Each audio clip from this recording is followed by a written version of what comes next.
근데 저희 실제 정부연합 피부에 이제 이런 사례에 입장을 봤을 때는 아까 이제 얘기대로 폭넓게 이렇게 하는 것도 한데 비교는 되겠지만 이제 우리 욕심은 우리의 욕심이라면은 적어도 이런 일을 할 수 있는 국가가 세계 어디에 있을까? 한국도 있지 않겠느냐라고 한다면 표준은 한국이 표준되는 게 좋을 것 같다는 얘기죠. 만약에 우리가 이게 성공을 한다면 우리 성공 사례가 다른 나라에 성공한 나라의 그 양반들도 그 나라도 평화 지수를 위한 노력을 하는 사례가 되는 것이 점진적으로 어떤 나아가는 정치가 아니고 오히려 세계 사례를 우리가 그 같이 포함해서 하는 것보다는 우리 것만 하는지 일을 풀어나가는데도 편안하고 다음에 모델을 만드는데도 편안하지 않겠는지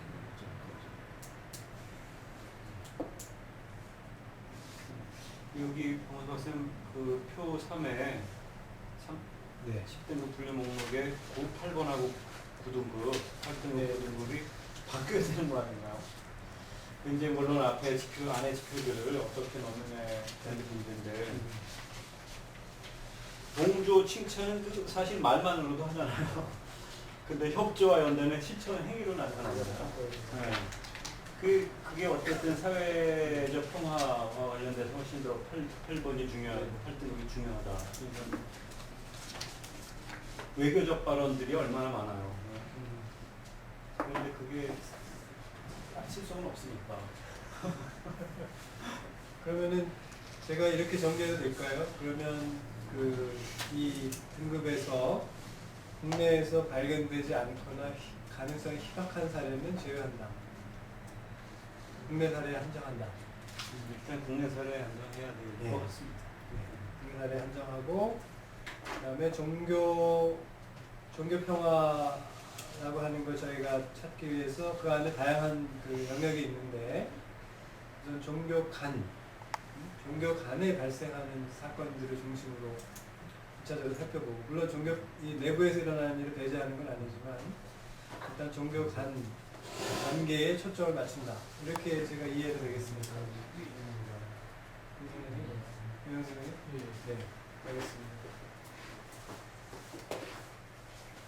그러면 아까 그다음 세 번째는 종교 평화가 다분히 이제 어느 정도 목표지향적 개념이 돼야 된다라고 하는 차원에서 조금 더 이제 긍정적인 방향으로 제시하도록. 그러니까 지금 어쨌든 현사가 있는 그대로 기술하는 게 중요한 것이 아니라 기술하는 이유도 결국은 어떤 그 지향된 상태를 그 상태를 지향하도록 하기 위해서 하는 것이다. 이렇게 봐도 되겠습니까? 그러니까 그래서 어느 정도 목표지향적인 것이 바람직하다.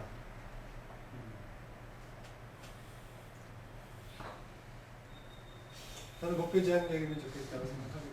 그러니까 단순히 현상을 개선하는 게 무슨 의미가 있느냐. 현 상태를 개선하고 발전되게 하는 것이 목표가 되어야 되지 않겠느냐. 그렇다면 조금 더 단계가 높은 상태도 제한할 수 있으면 좋지 않을까. 예컨대 그게 어떤 이거죠? 예를 들면 지금 이게 뭐 10번 같은 경우는 드문 경우잖아요. 이게 10단계 같은 경우는. 근데 이제 사실 그렇게까지 갈 수 있으면 좋겠다라는 게 목표지향이잖아요. 그리고 8번, 9번도 디자이어러블 한 거죠. 그냥 그렇게 하면 좋겠다라고 하는 거예요. 이게 일종의 목표지향이에요. 지금은 사실 그 현상 유지하는 것만으로도 대단한 일을 하는 거잖아요. 서로 위해하지 않고 이 현상 유지를 하는 것만으로도 그냥 선의 경쟁하는 상태로도 사실 나무랄 건 없지만 이 8번, 9번, 10번 같은 경우는 좀 지향적인 거잖아요. 가치 지향적이고 목표 지향적인데 이게 포함되는 게 옳으냐. 그냥 스타투스코어가 그냥 최종 단계가 되어야 되느냐 하는 문제입니다.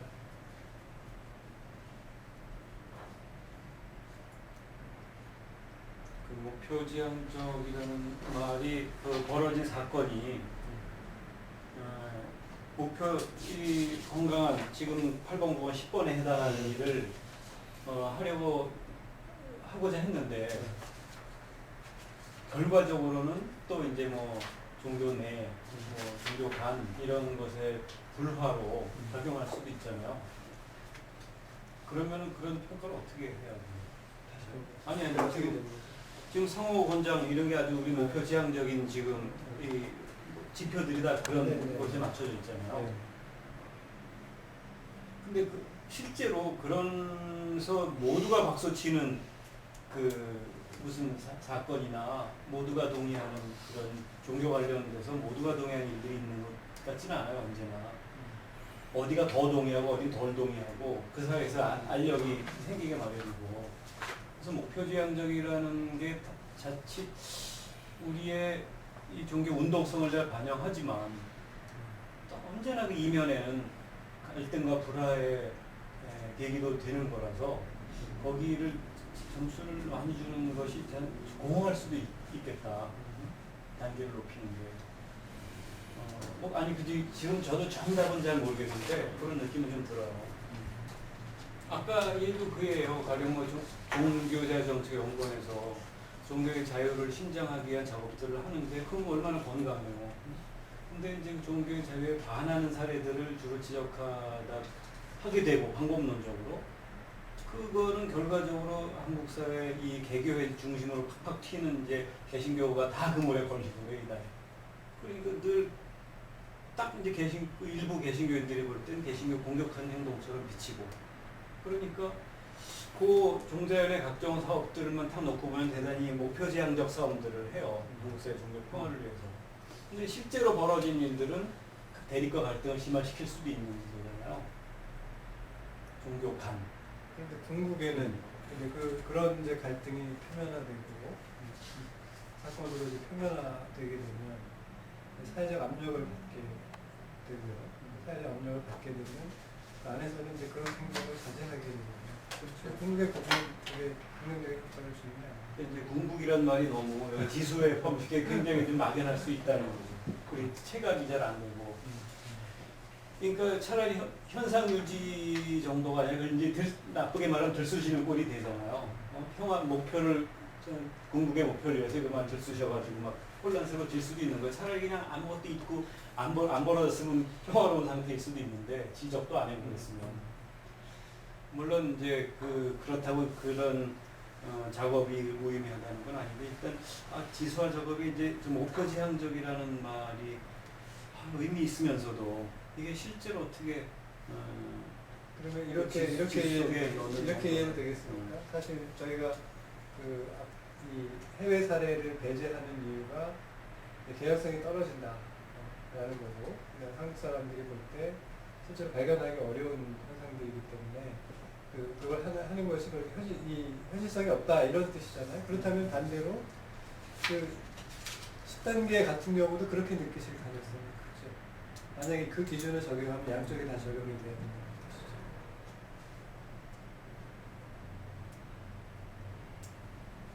여기도 실현 가능성이 있고 저거는 현실성이 없으면 현실성이 없는 건 것만 여기 해외의 경우는 한국 안에서 벌어지지 않으니까 정말 현실성은 비교적 없지만 영향력이 적은데 여기에는 원치 않은 영향들이 생겨난다는 거죠. 한국 사회 10단계.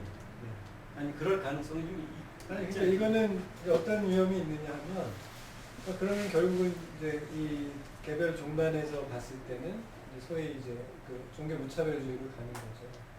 그렇게 볼 수가 있죠. 그러면 그거는 개교단의 이해를 침해하는 그 주장일 수 있는 거죠. 그럼 결국은 그러면 서로 이렇게 다 선택할 수 있게 이렇게 해줄 정도면 지금 이 개교단이 이렇게 존재해야 되는 이유가 뭐냐? 제대로서 조직으로서 유지해야 되는 이유가 뭐냐라고 하는 문제가 될 수 있고, 그 다음에 종교는 다 나름대로 자기네가 최고라고 생각하는 것인데, 그러면 이게 종교라는 게 소위 종교다운주의가 비판받는 게 이제 종교 무차별주의라고 비판을 받는 것이잖아요. 그러니까 그런 사태를 촉발할 수 있다라고 비난받을 수 있겠죠. 볼 수 있죠. 그러니까 선택하자는 거예요. 그래서 어떻게 하면 좋겠냐. 그러게 다른 점에 얘기해 봐주세요. 지금 오르면서도 이제 현실적 적용할 때 이제 우려들을 제가 말씀드린 거고. 사실은 그게 굉장히 조심스러운 얘기가 될 건데, URI가 창설될 때 가장 우려를 했던 문제가 어떤 종교연합 선도 기구, 그러니까 우리는 모든 종교를 서로 이해하고 다 그냥 해주자라는 이런 얘기로 들리니까 마치 무슨 우리 종교의 특성을 없애버리고 뭐 그냥 아주 통합하자는 얘기냐라는 얘기예요. 근데 종교에서 이 가장 금지돼야 될 사항이 종교인으로서 반드시 가져야 될 부분은 자기의 교리와 자기의 가르침을 누구에게인가 포교를 하고 정교를 해야 될 의무가 있는 거예요. 근데 만약에 남의 걸 존중한다고 해서 내끼 희석되거나 내끼 손상되면은 근본적으로 종교를 부정하는 걸로 갈 수가 아니, 있죠. 그러니까 제도 종교는 그 이해관계가 있다는 거예요. 예, 그러니까 그거를 존중한다고 하면 예, 10단계는 우리 대표님께서 얘기하신 대로 예. 그러면은 다 이 경계를 해소하고 예, 그럼 이제 교단의 그 조직 자체를 해체해야 되는 거거든요. 그게 궁극적으로 그러니까 보면. 예, 예, 궁극적으로 만약 그럼 우리가 오해 존재해야 될 이유가 뭐냐라고 얘기하겠다는 거, 예. 사람들이 얘기한다는 거예요. 예, 그쪽에서 그렇게 이의를 제기할 수 있다. 그럴 위험은 분명히 있습니다. 예. 그러니까 이제 우리가 목적하는 바는 이제 만약 저는 전문 연구가가 아닌 입장에서 목적하는 바는 좀 내 거는 내가 잘하고 당신 거는 다 남의 걸 방해 안 했으면 좋겠다라는 기분. 그렇다면은 예. 이제 저희가 9단계까지만 하면 되는 거예요. 그러면 최선이거든요. 근데 실질적으로 이 아까 저 이천수 교수님 지적하신 대로 동조 칭찬 이게 상당히 위선일 수 있습니다. 뭐 정치가가 얘기를 할 때 그렇지 않습니까? 이번에 뭐 정치는 어떤 사람이 그러죠. 당신하고 둘이 그렇게 연대하면 되겠네 그랬지. 내가 지금 뗏목 타고 건너가는데 목적이 있는 것이지. 다음에 뗏목하고 다 같이 가려고 하는 거 아닙니다라는 얘기거든요. 그러니까 이 칭찬과 동조라고 하는 것이 자기 포교에 의한 하나의 방법일 수가 있습니다. 실질은 아닌데. 예.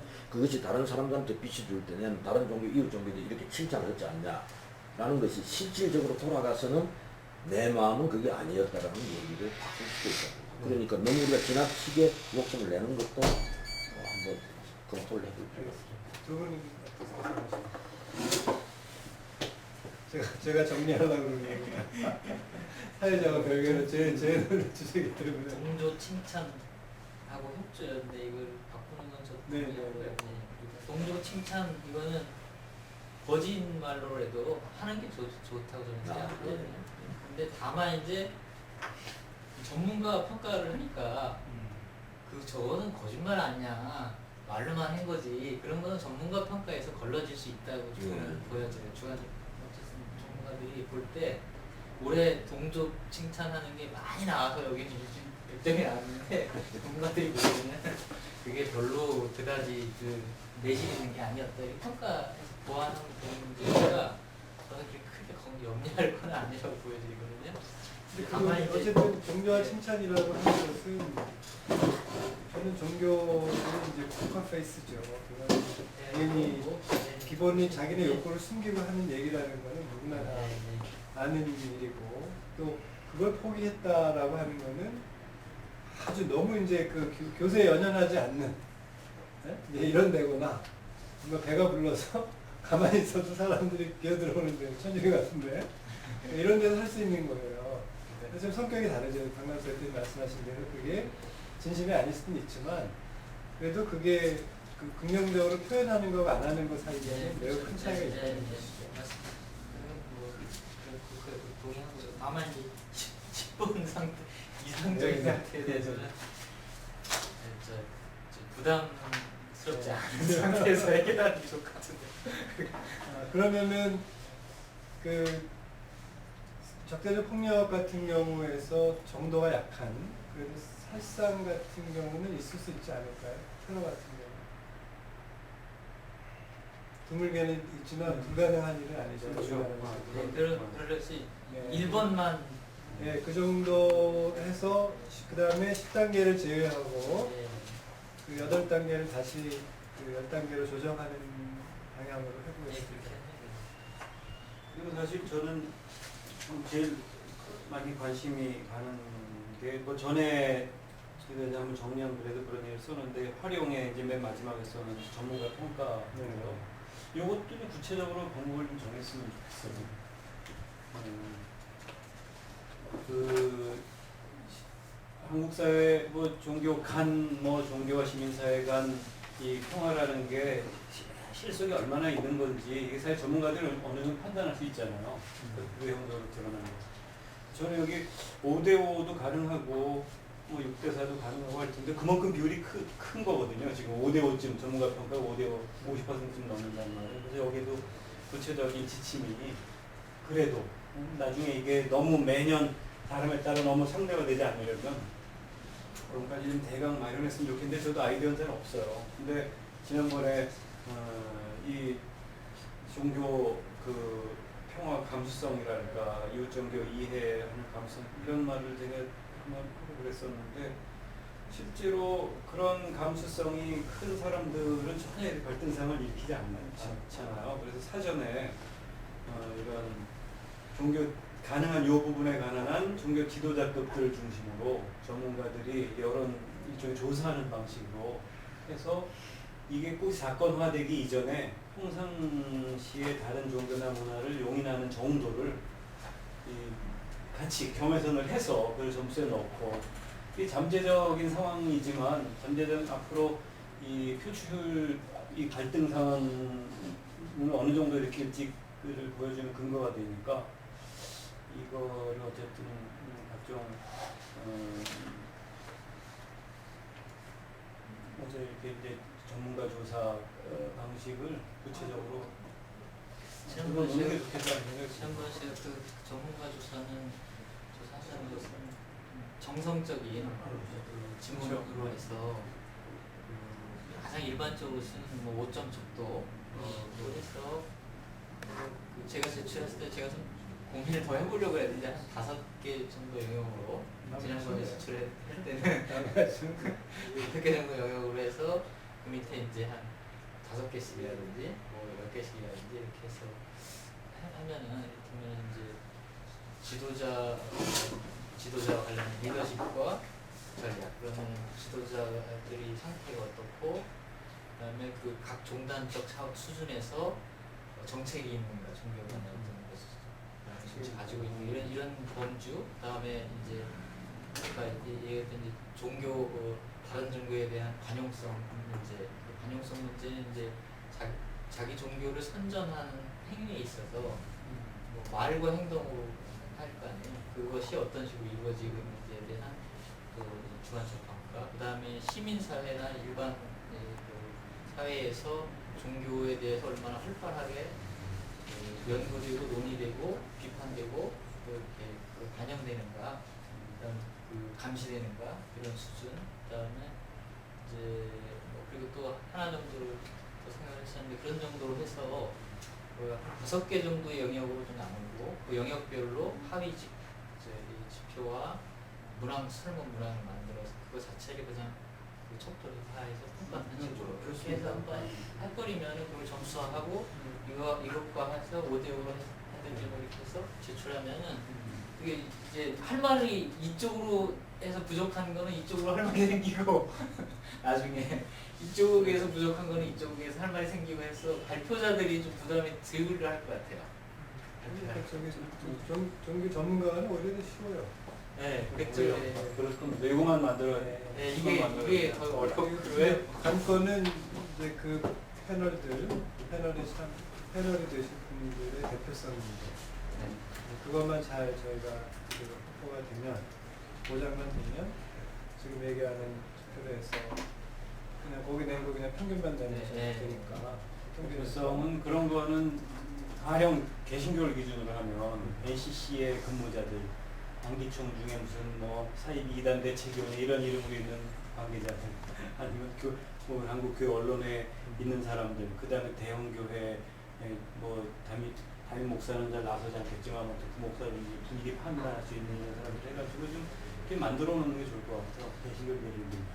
그러니까 패널의 기준, 설명이 될 수 있는 기준은 이러이러한 사람들이 돼야 하고 그리고 적어도 미니멈 몇 명이어야 되고 그리고 교단별로 어떻게 안배해야 되고 교단 소속도 있지만 그냥 전체를 보는 성경학자들, 성경학자 이렇게 놓고 그런 비율을 정해서 그래서 오히려 그거는 설문으로 하게 되면 오히려 쉬워요. 그러니까 설문만 잘 만들면 되고 패널만 잘 선정하면 되는 문제거든요. 근데 지금 저희가 하는 이 지표는 그거보다 훨씬 더 어려운 작업이고 자료 수집 범위도 많고요. 전문가로서는 이게 되면 어느 정도 될 것 같아요. 그죠? 그렇죠. 이게 진도가 나가면 이 진도 나가면서 머릿속에 그것에 대한 문항은 돌아가고 있을 테니까 각자가 또 저는 지금- 어쨌든 아. 이 키워드를 박문수님 제시해 주신 건 되게 적절한 것 같아요. 근데 상호 권장 같은 경우도 저희가 상호 권장을 어떻게 개념하고 거기에 포함되는 지표적 상황을 어떤 거냐로 저희가 결정하면서 상호 권장도 저는 가능할 것 같거든요. 그러니까 가능합니다. 이거 10분 없애자는 건 의미는 아니고. 되게 네, 있는 것 같아요. 네, 그래서 네. 저희가 결국은 종교 평화를 한국사에 좀 더 펼쳐보자, 그리고 지향하자라 이런 의미이기 때문에 있으면 이런 거 어떻게 어떻게든 보면 완전히 없어진 상태를 한 최고의 이상을 상정하는 건 아니고 그렇죠. 그 아래 단계에서 상호 근데 그게 문제는 어쩌다 저희가 종교 없어진 게 너는- 이상적인 너는 상태처럼. 뭐 상태를 보니까 우리 저 불교 믿으러 왔는데 너는 상태를 보니까 이 정서적으로 볼 때 불교가 너는 빨리 우리가 성경을 찾는데 좋을 것 같다. 천주교인 가운데 한 3분의 1. 그런 식으로 해볼 수 보내줘야 있는 돼. 것까지는 보내는 가능한 게 것 같아. 불가능해. 그거는 지금 저기- 종교 지도자들이 그런 말을 하니까 달라라마도 예. 그렇고. 근데 이제 그거를 구체적 사건이나 상황으로서 어떤 특정 항목을 저희가 뽑아낼 수 있어야 되거든요. 아니 그러게 말이에요. 그래서 저는 지금 키워드도 그렇고 저희가 어떤 면에서 거꾸로 가는 게 한 방법일 것 같아요. 그러니까 저희가 실제로 만약에 신문에 나타난 사건들을 특정 항목으로 저희가 이렇게 나중에 뭐 계산을 하겠다고 한다면, 근데 먼저 그 신문에 나타난 종교 간의 사건들을 저희가 먼저 리서치를 하는 거예요. 그래서 그것을 뭐 20개, 30개 놓고 거기서 키워드로 이렇게 뽑고 그 다음에 특정 항목을 거기서 뽑아보는 게 나을 것 같아요. 오히려 저희가 그냥 개념만 갖고 뽑는 게 아니라 그게 지금 이 김대식 박사가 한 게 예, 대부분 그런 사건들이에요. 그렇죠. 일어났던 일들이. 그렇죠. 네. 그러니까 저희도 지금 근데 김대식 선생님은 조금 이걸 많이 늘려서 너무 많은데 지금 선생님이 이렇게 10개로 지금 정리를 해주셨잖아요. 그러니까 요 틀을 우리가 일단 갖고 우리가 신문 조사의 사건들을 조사하면서 이 키워드도 좀 다시 정리 좀 할 수 있을 것 같고 그 특정 항목도 좀 정리를 할 수 있을 것 같아요. 오히려 그렇게 거꾸로 가는 방식. 저는 다른 것보다 그냥 좋으신 말씀이고, 네. 네, 그러면 뭐 이렇게 구체적 상황이 들어오면은 더 저기 실제 그 동조화 시키는 거니까 네. 그건 뭐 맞는 논리적으로 맞는 것 같고요. 근데 저는 이제 이걸 거꾸로 생각해 이거를 나중에 점수화할 때 그러니까 이제 저희가 그러고 나서는 이제 그 특정 항목의 대표성이랑 이제 가중치, 뭐 표준화 이제 이런 문제 그때 등장을 하는 거거든요. 예컨대 우리가 상호 권장일 경우에 왜냐면 뭐 폭력이 이럴 경우에 저희가 보통 횟수로 이제 계산을 하게 되는 거잖아요. 보통은 다 그런 이제 표준화는 해결이 돼요. 모든 문제 횟수로 우리가 표준화를 하니까. 근데 폭력 같은 경우는 뭐 예컨대 뭐 한 달 동안 일어난 것도 저희가 횟수로 할 경우에 한 해가 되는 거거든요. 그리고 만약에 비난이나 매도 같은 경우도 그냥 한마디 비난을 했을 경우에 그것도 저희가 횟수로는 한 해가 되는 거예요. 그렇기 때문에 그런 문제를 이제 어떻게 해결할 건가가 나중에 이제 뭐 가중치 이런 문제에서 해결이 컬러 좀 더- 키움에 좀 더- 3차 컬러 키움에 이제 그거를 가지고 그렇죠. 집중적으로 해야 되니까. 그 오늘 이제 저희가 조금 이제 마무리를 그 합의를 봐줘야 될 것이 약간 이제 종교 평화의 범주를 이제 어디까지 이제 볼 거냐라고 하려고 하고, 그다음에 지금 이제 3단계에서 제가 임의로 일단은 그 등급을 분류해서 지표 항목들을 이렇게 정하고 거기에 해당되는 키워드들을 이렇게 만들었는데, 대체로 여기에는 동의를 많이 해주셔서 이걸 제가 더 정교하게 다듬으면 될 거라고 생각을 하는데, 종교 평화라고 하는 개념을 제가 좀 넓게 잡은 거잖아요. 그리고 종교 평화 지수라고 얘기할 때 대개 보면 평화 지수는 아까 얘기한 대로 평화적인 상태만 얘기하는 게 아니고 평화가 두드러지는 갈등의 상태를 항상 염두에 두고서 이렇게 만들었다는 거거든요. 그러니까 이런 그 범위를 포함하는 것이 적절하냐. 그러니까 이거를 우리가 좀 그 합의를 해줘야 될 거라고. 근데 그 부분은 말하자면 그 좀 연역적으로 하지 말고 귀납적으로 해서 제가 사회 제안한 중심으로 게- 하고 네. 나중에 평화 개념을 그 소급해서 정의하는 방식으로 가는 게 옳을 것 그게 더 같아요. 그러니까 저는 이렇게 했으면 저희가 일을 좀 진행한다는 의미에서는 저희가 다음에 언제 이제 정해지면 그때까지는 저희가 어쨌든 이거를 저희가 신문 기사를 자료로 하기로 합의를 한 거잖아요. 그게 드러난 사건들이기 때문에 그러면 저희가 좀 언론사별 좀 나눠서 종교 관련된 그러니까 뭐 기간을 뭐 1년을 정하든가 해서 이 종교 관련된 여러 가지 사건들이 언론사에 보도된 것들을 저희가 다 조사를 해오는 거예요. 그리고 나서 저희가 와서 여기서 이런 사건들은 이 키워드를 어디에 범죄에 넣자. 그리고 이거는 우리가 특정 항목으로 정말 밀 수 있는 건지 아닌지를 정하고 나서 지금 윤나희 선생님께서 제가 문제를 삼으신 대표성이나 가중치 문제를 이제 그때 그걸 보고 해결하는 방식이 맞는 것 같아요. 근데 어떤 기본 틀은 지금 박 교수님이 만들어 주셨으니까 제가 이걸 염두에 두고 실제 조사적으로 해야 되는 상황이 아닌가.